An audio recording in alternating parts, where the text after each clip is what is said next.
Saúdo a todos os amados irmãos na graça e na paz de Cristo. Eu me chamo Fredson Lima, eu represento o DCE piauiense e com muita alegria que estamos hoje compartilhando aqui uma porção da Palavra de Deus. É um texto bastante conhecido para nossa reflexão, está escrito em 2 aos Coríntios, capítulo 5, lá no versículo de número 20. É um texto bastante conhecido, mas eu vou ler para que vocês possam aqui estar acompanhando a nossa reflexão de hoje. Diz o seguinte: portanto, somos embaixadores de Cristo, como se Deus estivesse fazendo o apelo por nosso intermédio. Por amor a Cristo, lhes suplicamos, reconciliem-se com Deus. Esta é a versão da NVI e eu achei realmente interessante a gente trazer essa versão para a nossa reflexão de hoje. Porque ser um embaixador do Rei, na verdade, é um compromisso de vida. Porque quando nós assumimos essa vocação de ser aí a voz de Cristo entre os perdidos, nós precisamos estar bastante atentos ao significado dessa decisão, porque não estamos colocando diante do Senhor apenas aquele tempo de reunião das embaixadas. Nós não estamos colocando diante do Senhor apenas aquelas preparações para as competições, para as Olimpíadas, mas estamos colocando diante de Deus a nossa vida, o nosso tempo, a nossa inteligência. Nós estamos colocando diante de Deus a nossa educação, as nossas amizades, as nossas vidas familiares e muitas outras coisas a mais. Todas elas disponíveis para as pessoas juntas que possam conhecer o Deus em quem nós declaramos que cremos.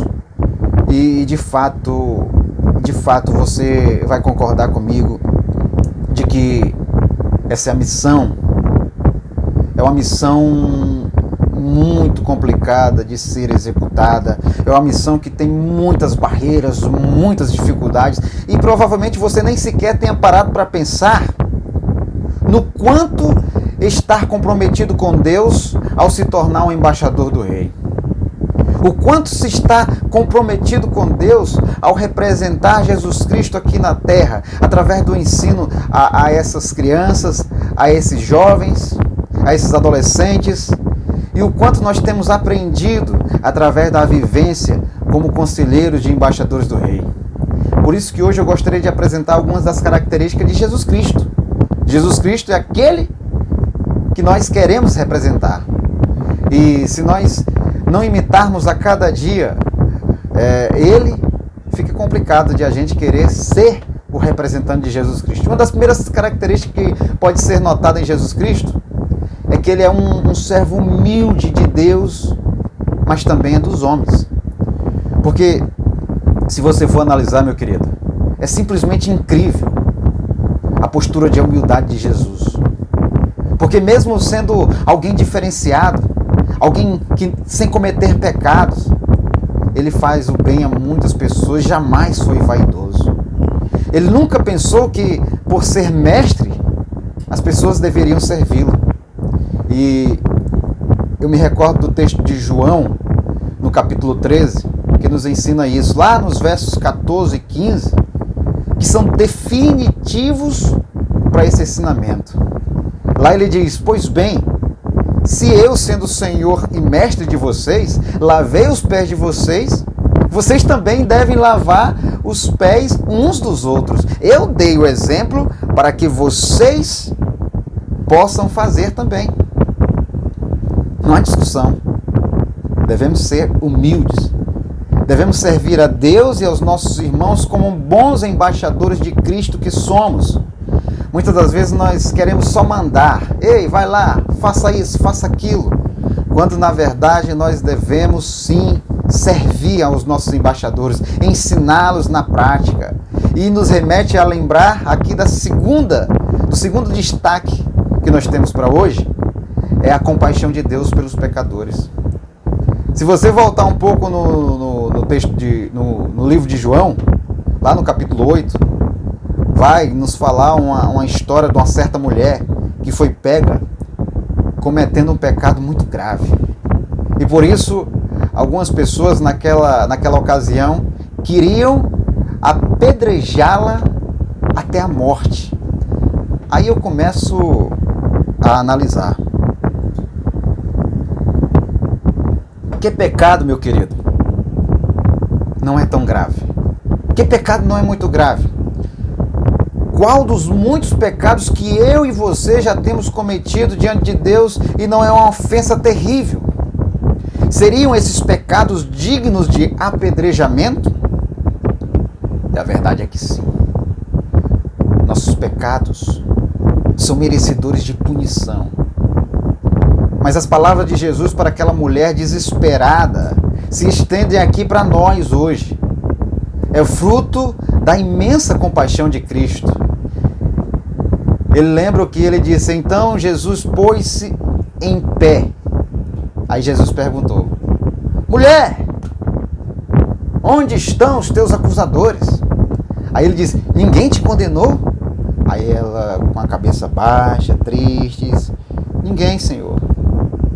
Aí Jesus declarou: olha, pois eu também não te condeno, mas agora vá lá, abandone a sua vida de pecado e siga, e vá.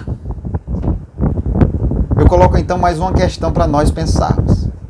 Se Jesus não condenou aquela mulher adúltera e também perdoa os nossos pecados quando nos arrependemos, por que nós não podemos demonstrar compaixão com as outras pessoas que erram conosco? Por que nós temos dificuldades de perdoar se Deus nos perdoa quando fazemos coisas muito piores do que essa? É uma reflexão para a nossa vida diária. É uma aprendizagem diária. A terceira característica que eu queria destacar é a mansidão, mesmo em meio às dificuldades. Olha, eu queria destacar uma coisa: ser manso não é ser enganado ou passado para trás sem ao menos reagir. Mansidão é a qualidade espiritual de um autocontrole. Ou seja, quando nós estamos jogando aquele futebol, aí o camarada deu aquela entrada maldosa, você não vai ofender aquela pessoa por conta daquilo. Você não vai replicar aquele mesmo ataque daquela pessoa que te atacou. Você não vai xingar a pessoa porque ela te xingou. Nós devemos perdoar aqueles que nos prejudicam. Além de outras coisas semelhantes a essa, resumindo, é não deixar a raiva e o ódio tomarem conta das nossas ações. Jamais. E em último lugar, e mais importante ainda, o amor, ele une as pessoas. Eu destaco um texto célebre para o amor.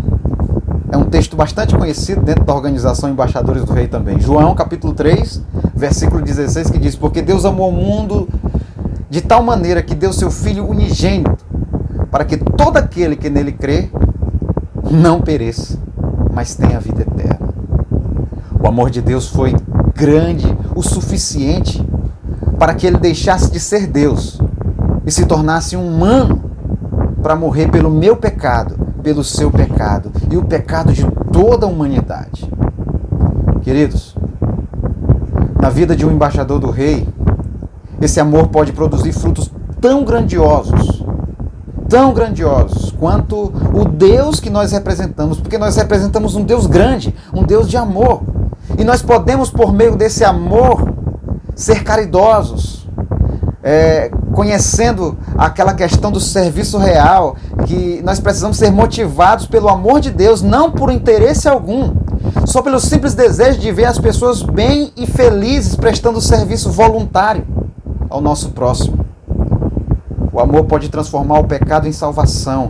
O amor pode transformar o ódio em amor, a rivalidade em amizade e a vida em morte. Eu me lembro do último acampamento que nós tivemos ali no nosso QG, Sítio Spiegel, onde eu tive um bate-boca com um conselheiro, e ali naquele momento de tensão, eu falei palavras horríveis para aquele camarada, chamei ele para briga, desafiei, ele trocou palavras comigo ofensivas, e alguns minutos depois eu fui tocado pelo Espírito Santo, cheguei até ele e disse: meu amigo, meu irmão, me perdoe. Me perdoe por tudo que eu fiz aqui por você. Porque eu analisei que representante de Jesus eu quero ser. Que líder, que exemplo para os meus embaixadores eu quero ser. Se eu começar em meio a tantas crianças, que lá tinha mais ou menos umas 250 crianças, começar uma discussão por motivos bobos, motivos bestas. Ser embaixador de Jesus Cristo é ser como Ele, que também foi um embaixador de Deus, como Ele mesmo diz lá em João, capítulo 17, no versículo 6. Ele diz assim: eu mostrei quem tu és para aqueles que tiraste do mundo e me deste. Eles eram teus, e tu os deste para mim. Eles têm obedecido a tua mensagem. E essa foi a grande missão de Jesus Cristo: mostrar ao mundo quem era Deus. E hoje nós temos uma missão muito grande: mostrar ao mundo quem é Jesus Cristo. Que Deus te abençoe, querido.